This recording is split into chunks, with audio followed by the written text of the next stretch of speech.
Bom dia, pessoal, tudo bem com vocês?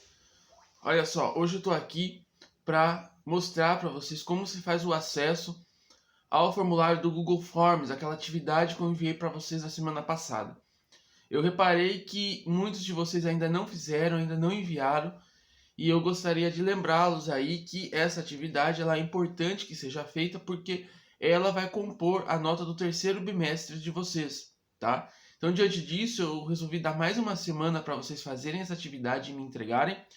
E hoje eu vou fazer aqui o acesso aqui com vocês, né, mostrando para vocês como se faz o acesso e vamos fazer a leitura juntos então dessa lista de exercícios, dessa atividade que eu passei para vocês, para que caso alguém tenha ficado com alguma dúvida, possa aí me ter esclarecido a sua dúvida, tá? Lembrando também que vocês sabem que vocês podem me chamar no WhatsApp para perguntar e eu vou atendê-lo sempre. Então não deixe de fazer e se você está com alguma dúvida também não deixe de perguntar, tá bom? Então, pessoal, eu coloquei aqui no Google Sala de Aula, né, Google Classroom, que vocês já estão acessando já há muito tempo, então vocês já sabem até melhor do que eu. E também coloquei no nosso grupo de WhatsApp, tá? Então já coloco nessas duas plataformas para facilitar para vocês. Então aqui a gente vem no Google Sala de Aula, né? Vamos ver aqui. Vou pegar aqui o que eu postei no sexto A. Atividades. Daí aqui a gente vem na nossa disciplina, né? História, português, matemática, ciências, história. Foi a nossa última atividade enviada semana passada, né? Que foi a 12ª atividade que nós estamos fazendo, cujo tema foi a produção do conhecimento histórico, o historiador e suas fontes, tá? Vamos clicar lá, instruções, aqui todas as instruções que eu coloquei para vocês. Olá, pessoal, como vocês estão? Essa semana vamos conhecer um pouco como funciona o trabalho do historiador. Vamos ver que o trabalho do historiador é semelhante ao de um detetive, que precisa investigar todos os vestígios para desvendar um mistério. Para o historiador, esses vestígios são chamados de fontes históricas e elas podem ser classificadas de vários tipos. Também veremos que a história é feita não apenas por grandes personagens que detêm o poder político e econômico, mas também por todas e todos que influenciamos no processo histórico a todo momento, os sujeitos históricos. Então, siga as pistas para realizar a atividade da semana. 1. Abra um dos arquivos enviados em Word e PDF e realize a leitura. Pessoal, isso é fundamental. Vocês realizarem a leitura do material que eu preparo para vocês, tá? Se vocês não fizerem a leitura desse material, com toda certeza vocês terão dificuldades para realizar as atividades. 2. Assista a gravação em que realizo a leitura desse material e algumas explicações. Essa gravação também é fundamental, porque essa gravação que eu faço toda semana para vocês, eu leio o material que eu preparei, né, para vocês e eu uso esse espaço também para aprofundar algumas explicações, né? Ou seja, para dar maiores explicações a respeito do tema. Então também é fundamental que vocês vejam essas gravações. E 3. Acesse o formulário para realizar a atividade proposta. O prazo da entrega é até a próxima semana, que acabou ontem, através do preenchimento do formulário do Google Forms. Reforço minha disponibilidade para atendê-los a fim de esclarecer dúvidas e ajudá-los na realização da atividade. No mais, uma excelente semana e até mais. O Google Forms é aquela ferramenta, a mesma ferramenta da qual vocês realizaram a avaliação diagnóstica da prefeitura há algumas semanas atrás e que vão fazer em breve mais uma, tá? Então, pessoal, aqui estão os anexos, né?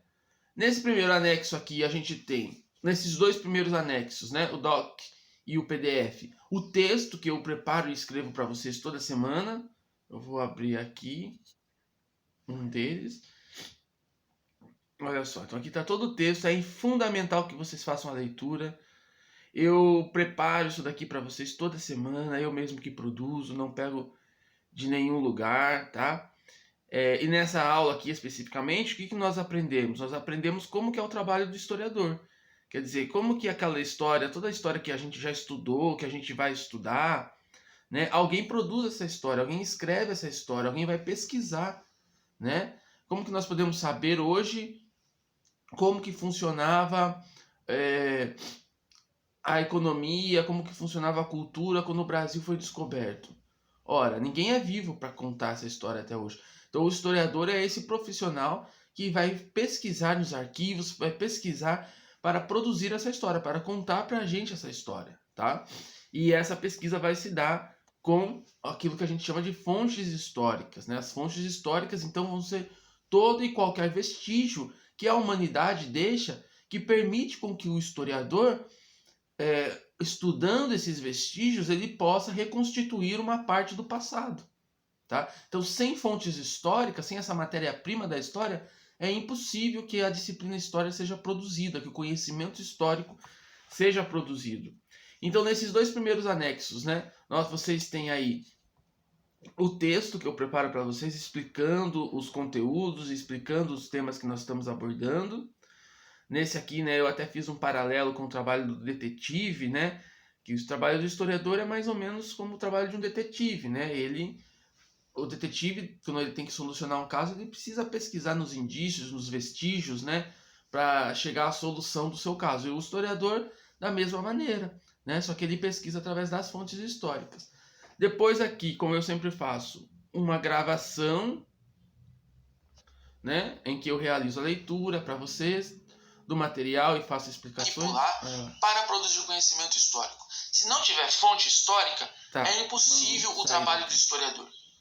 O trabalho do historiador só existe se ele puder contar com as fontes históricas. Isso é imprescindível, tá bom? E aqui por fim, então, a atividade que está no Google Forms. Então você vai clicar nela. E a atividade está aqui da semana, entendeu? Então essa semana vocês não vão precisar fazer no caderno, tirar uma foto e mandar no meu WhatsApp. Ao contrário, vocês vão preencher esse formulário da mesma forma que preencheram o formulário da avaliação diagnóstica. Vão colocar o seu nome, tudo certinho, e vão clicar em enviar. Simples assim, e eu já vou receber, tá? Então aqui, ó. Primeira coisa, escreva o seu nome completo, número e série. Marca o seu nome completo para que eu saiba de quem é essa atividade. Olha só, primeira questão. De acordo com o que estudamos no material de apoio, defina o que são fontes históricas, né? Então, fontes históricas, como a gente já vem conversado, né, ela é a matéria-prima do trabalho do historiador, né? É onde ele vai buscar elementos, o historiador vai buscar os elementos para fazer o seu estudo, sua pesquisa e reconstituir o passado, né? Então, por exemplo, se um historiador tem como objeto de pesquisa descobrir como que, vamos pensar no exemplo aqui, como que era o crime, né? Como que a violência existia há 50 anos atrás. Vamos supor que esse seja o objeto de pesquisa do historiador. Ele quer estudar a violência há 50 anos atrás, como que era. Para que isso seja possível acontecer, essa pesquisa seja possível de ser feita, ele tem que ter algum lugar que ele vai pesquisar. Então ele vai pesquisar nos jornais antigos, ele vai ler os jornais dessa época para saber como que era. Ele vai procurar saber os documentos oficiais, né, de governos que mostram estatísticas de crime ou de outros tipos de violência, né? Essas são as matérias-primas dele. Se ele não tiver acesso a isso, ele não tem como produzir essa pesquisa, ele não tem como reconstituir esse aspecto do passado, né? Então isso são as fontes históricas. Por isso que a gente diz que todo vestígio humano, né, ele pode ser considerado uma fonte histórica, né? Você tem trabalho de historiadores que, por exemplo, eles querem reconstituir, eles querem escrever uma história da educação. Então eles querem mostrar para as pessoas de hoje como que a escola pública ela foi se formando lá desde o século XIX. Então o que eles fazem? Eles vão atrás de fotografias para saber como que era o espaço da sala de aula, como que eram as carteiras, como que era o quadro negro, né? Eles vão atrás de outros documentos das escolas da época. São as fontes que ele tem, tá?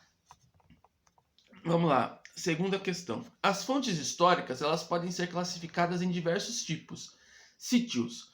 Aí é fundamental, então, que vocês leiam aquele material de apoio, porque lá naquele texto eu coloco todos os tipos de fontes históricas, né? Ou seja, se as fontes históricas são a matéria-prima do trabalho do historiador, para facilitar, elas são classificadas em diversos tipos. Então tem fontes históricas, por exemplo, jornal, documentos oficiais, tudo que você vai ler são fontes escritas, né? Mas você também pode fazer uma pesquisa em que cuja sua fonte histórica, a matéria-prima da sua pesquisa, seja a observação de algumas fotografias, aí é uma fonte mais visual.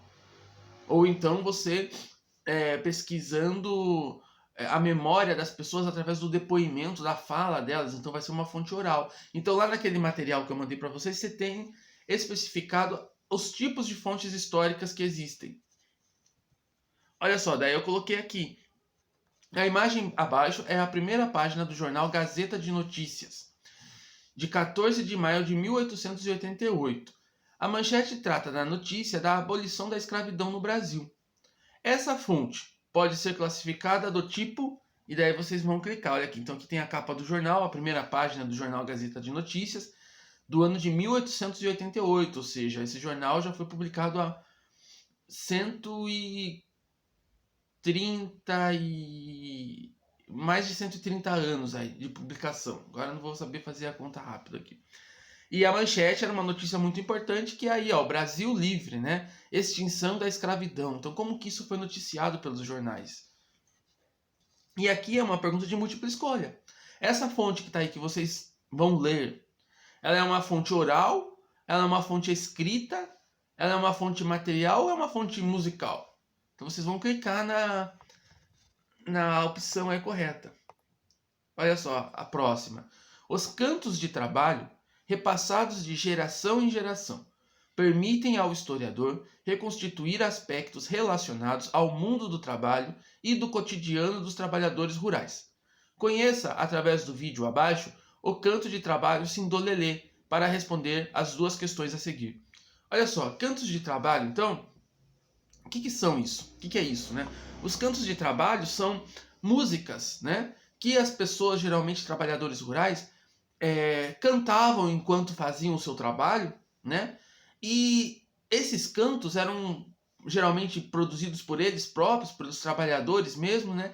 E eram cantos em que eles falavam do cotidiano deles, eles falavam da vida deles, eles falavam da relação deles com o trabalho que eles faziam, ou seja, é uma fonte importante porque é um documento, né? A música, essa letra da música, ela é produzida pelos próprios trabalhadores falando do seu cotidiano, da sua experiência de trabalhador.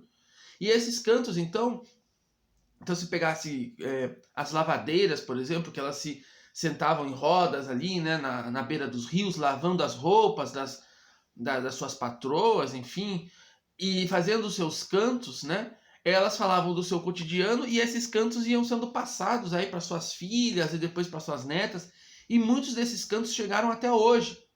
Aliás, muitos trabalhadores rurais ainda têm essa rotina, né, de ir para a lida, ir para a lavoura e fazer o seu canto. Então eu peguei um exemplo aqui, né, que é o Sindolelê. Então é um canto de trabalho, né? Sindolelê, oh sindolala, eu pisei na folha seca, vi fazer chuê. Então vocês ouçam essa música e prestem atenção na letra dela, o que ela está falando. Então imaginem que é essa cena, as pessoas estão trabalhando e estão cantando, né? Então prestem atenção, sobretudo, pessoal, na letra, né? Prestem atenção na letra dessa canção. O que está falando? Quem que são esses trabalhadores ou essas trabalhadoras? Será que quem está pela letra é possível a gente saber se são homens ou mulheres cantando? Pela letra é possível a gente saber qual é o tipo de trabalho que está sendo executado? Né? Então aqui, prestar atenção na letra é fundamental, tá bom?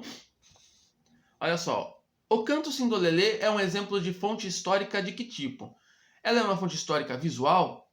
Ela é uma fonte histórica oral? Né? O oral da fala, né? Da oralidade? Ela é uma fonte histórica escrita ou é uma fonte material? Então, aí a classificação do canto de trabalho, né? Que está inclusive naquele documento que eu preparei para vocês.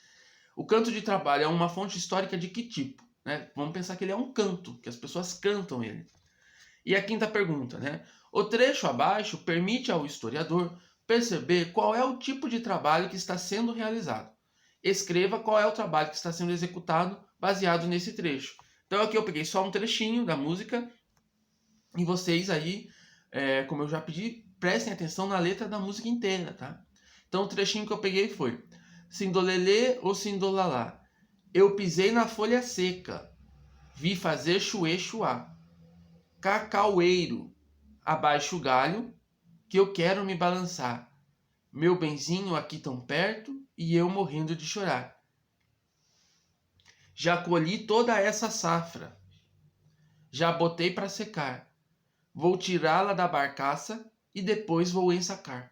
Então aqui ela está descrevendo, veja, um processo de trabalho que ela está fazendo, né?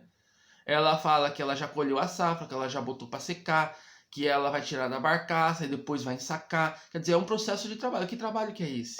Né? É um trabalho rural? É a colheita de alguma coisa? Né? Ou ela está lavando roupa? Ou ela está plantando mandioca? Qual é esse trabalho que ela está fazendo? Então, pela letra, pela interpretação da letra, é possível que a gente perceba. Mais uma dica que eu dou para vocês é o seguinte: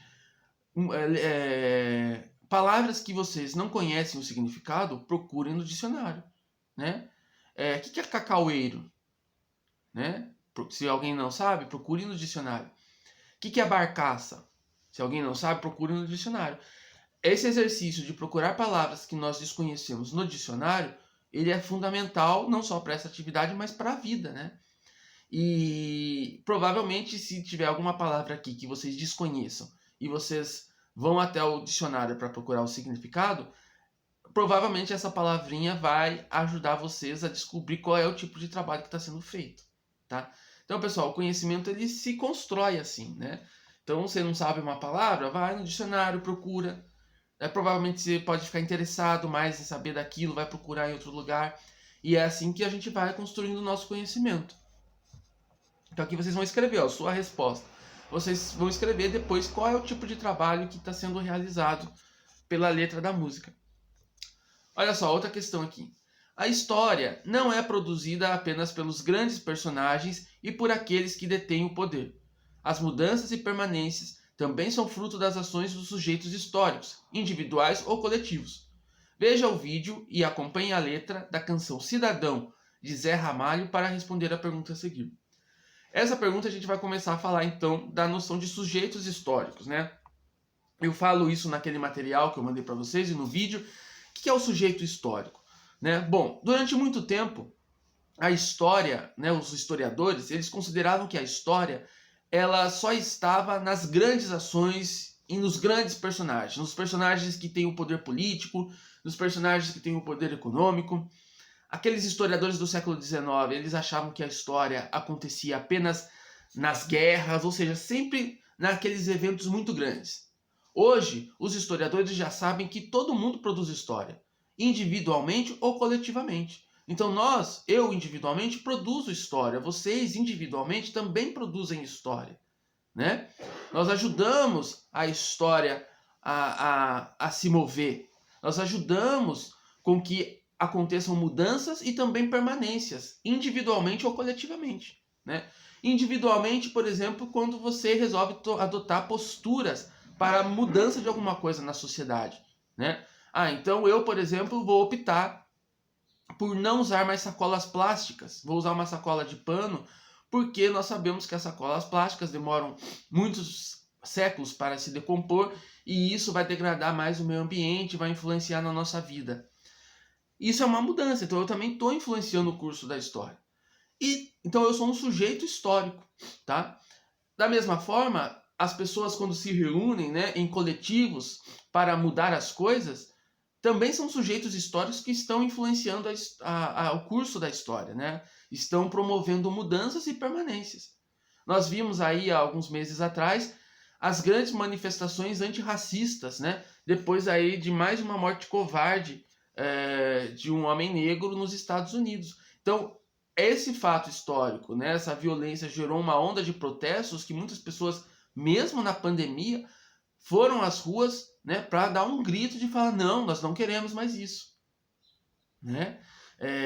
Ou seja, é um sujeito histórico aí coletivo, uma coletividade de pessoas que se uniu, né, como um movimento social e foi para a rua para fazer reivindicações. Isso é a história também acontecendo.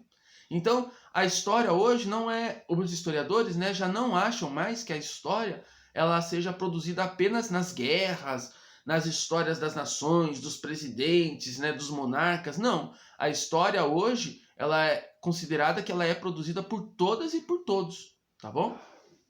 Então aqui eu coloco um vídeo de uma música, né, do nosso Zé Ramalho.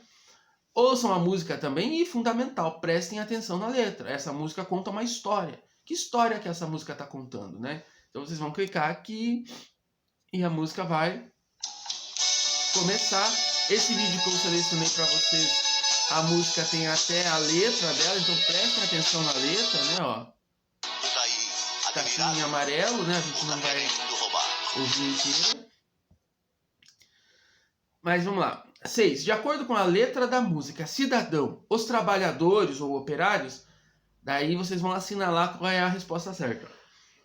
De acordo com a letra da música, eles se tornaram invisíveis diante da sociedade, não tendo acesso àquilo que eles próprios construíram. A segunda alternativa. Apesar de construir escolas, os trabalhadores não têm interesse em estudar. São eles que não querem estudar. A terceira alternativa. Esses trabalhadores que a música fala, eles não são sujeitos históricos, pois não ocupam cargos de poder. E a última alternativa. Esses trabalhadores, esses operários, eles constroem os prédios e podem adentrar nesses prédios a qualquer momento. Então aí é um exercício de interpretação do texto, interpretação da letra da música, né? Essa música conta a história de um trabalhador, né, que ele está dizendo aí que ele construiu vários prédios, né, escolas, universidades, e ele se depara aí quando o trabalho dele não é reconhecido, né? Ele não pode nem entrar nesses prédios. Então, prestem atenção na letra da música para responder essa questão. A sétima pergunta aí. Bertolt Brecht, um dramaturgo alemão, escreveu o poema abaixo para criticar uma percepção de história que privilegia apenas grandes heróis. Assinale a alternativa que explica o sentido do poema. Então, Bertolt Brecht, um dramaturgo, um poeta alemão, ele escreveu esse poema que nós vamos ler, criticando justamente aquela história que eu falei para vocês que existia, né? De que considerava que a história acontecia apenas nas guerras, nos grandes personagens, apenas aqueles personagens que têm o poder econômico, o poder político nas mãos. Ele criticava isso daí. Então vamos ver aqui, ó, o poema dele. Perguntas de um trabalhador que lê. Quem construiu Tebas, a cidade das 7 portas? Nos livros estão nomes de reis. Os reis carregaram as pedras? E Babilônia, tantas vezes destruída, quem a reconstruía sempre? Em que casas da Dourada Lima viviam aqueles que a edificaram? No dia em que a muralha da China ficou pronta, para onde foram os pedreiros? A grande Roma está cheia de arcos do triunfo. Quem os erigiu? Quem eram aqueles que foram vencidos pelos Césares? Bizâncio, tão famosa, tinha somente palácio para seus moradores? Na legendária Atlântida, quando o mar a engoliu, os afogados continuaram a dar ordens a seus escravos. O jovem Alexandre conquistou a Índia. Sozinho? César ocupou a Gália. Não estava com ele nem mesmo um cozinheiro?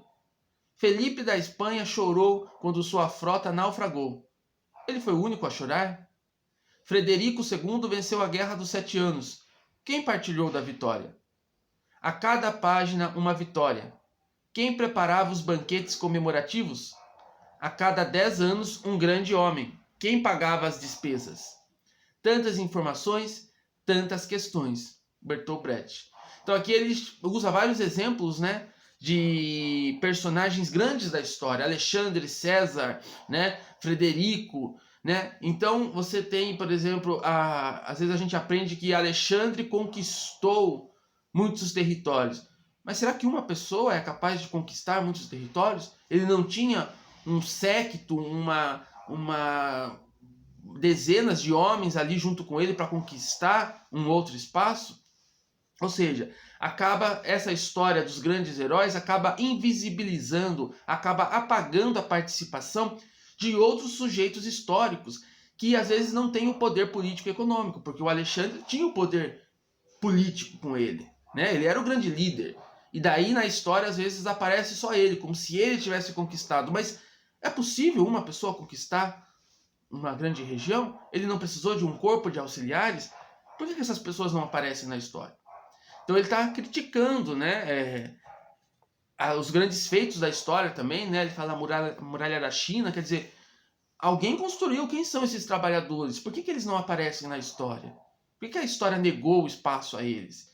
Né? Então algumas pessoas, alguns sujeitos históricos, eles acabam sendo invisibilizados pela história, né? Então cabe a nós promover uma história de baixo para cima, ou seja, dos trabalhadores, considerando os trabalhadores como sujeitos históricos também. Então agora, aqui, vamos ver as questões, né? Retomar a pergunta aqui, né? Assinale a alternativa que explica o sentido do poema. O que esse poema está querendo dizer, né? O que o Bertolt Brecht quis dizer com esse poema, com essa provocação? O autor defende que a história é produzida apenas pelos grandes personagens. É isso que ele está dizendo? B. Na história da humanidade, os grandes protagonistas são aqueles que detêm o poder político e econômico. C. Os trabalhadores não devem ser considerados sujeitos históricos. É isso que ele está dizendo? E C e D, né? O autor do poema, ele critica a história que valoriza apenas os grandes heróis, tornando invisíveis os trabalhadores. Então, qual dessas alternativas explica o sentido desse poema? Oitava, releia o poema de Ferreira Goulart e responda: para o autor, o Ferreira Goulart, quem são os sujeitos que fazem a história? Então esse é um poema que eu já tinha colocado no final daquele material e agora eu trago ele aqui novamente para a gente entender o que o autor desse poema, que é o Ferreira Goulart, um poeta brasileiro já falecido, para ele, quem que faz a história? Quem são os sujeitos da história? Vamos ler o que ele escreveu? A história humana não se desenrola apenas nos campos de batalha e nos gabinetes presidenciais. Ela, a história humana, se desenrola também nos quintais, entre plantas e galinhas, nas ruas dos subúrbios, nas casas de jogos, nos prostíbulos, nos colégios, nas usinas, nos namoros de esquina. Disso eu quis fazer a minha poesia, dessa matéria humilde e humilhada, dessa vida obscura e injustiçada, porque o canto não pode ser uma traição à vida, e só é justo cantar se o nosso canto arrasta consigo as pessoas e as coisas que não têm voz. Olha que bonito esse poema do Ferreira Goulart, né? Então, para ele, a história humana não está apenas nos campos de batalha, nas grandes guerras, nos gabinetes presidenciais, né? Naqueles personagens que detêm o poder político e econômico. Ao contrário, o que ele fala? Que a história humana se desenrola também nos quintais, entre plantas e galinhas, nas ruas do subúrbio, casas de jogos, prostíbulos, colégios, usinas. Quer dizer, quem que ocupa esses lugares? Né? Quem que está nas ruas dos colégios, nas usinas? Os trabalhadores. Aqueles trabalhadores que o poema do Bertolt Brecht anterior fala, que ficaram invisíveis, né? Que ninguém fala que eles participaram das coisas. Daí ele fala dessa matéria humilde e humilhada, desses que não têm voz, desses que não aparecem na história. Né? Dessa vida obscura e injustiçada que eu quis fazer a minha poesia.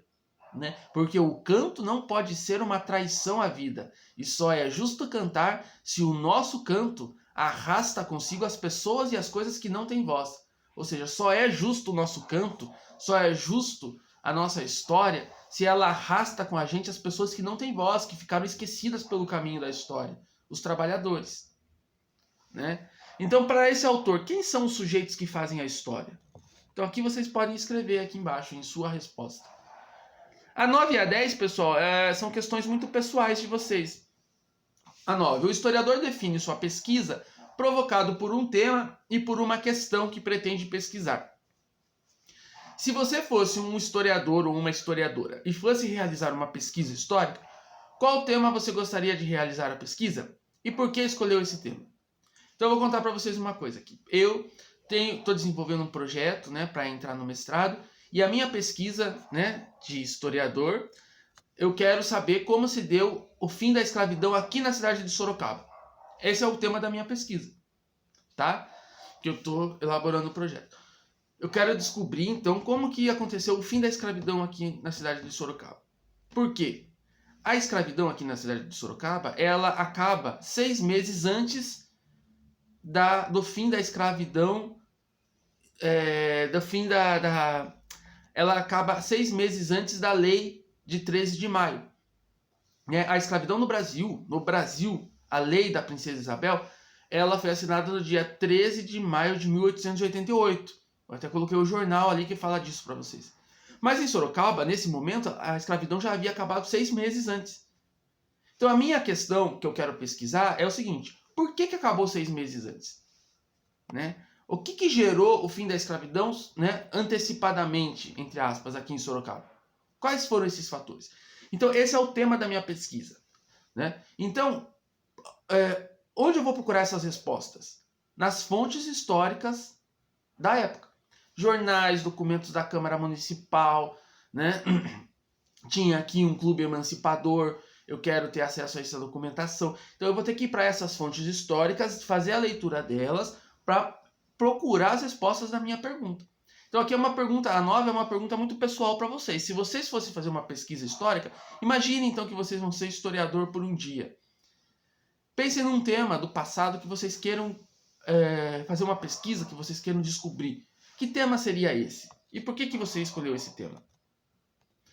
E a pergunta 10. Quais fontes históricas, então, você precisaria consultar para realizar a sua pesquisa? Ah, professor, eu gostaria de pesquisar a origem da minha família. Então, qual a fonte histórica que você pode pesquisar para descobrir isso? Álbum de família, fotografias, você pode ir atrás de documentos, né, de nascimento, casamento, documentos de, por exemplo, de viagens, né, passaportes, todos os documentos que te permitam reconstituir a trajetória da sua família. Então, mas são perguntas pessoais. Pessoal, respondeu tudo isso daqui? É só clicar aqui no roxinho aqui em enviar. E pronto, já era. Tá bom? Então, pessoal, façam essa atividade, por favor. Em qualquer dúvida, me escrevam, não tenho vergonha, eu tô aqui para atender vocês. E é isso, pessoal. Tá? Qualquer dúvida, eu tô aqui com vocês. Um abraço e até semana que vem. Tchau.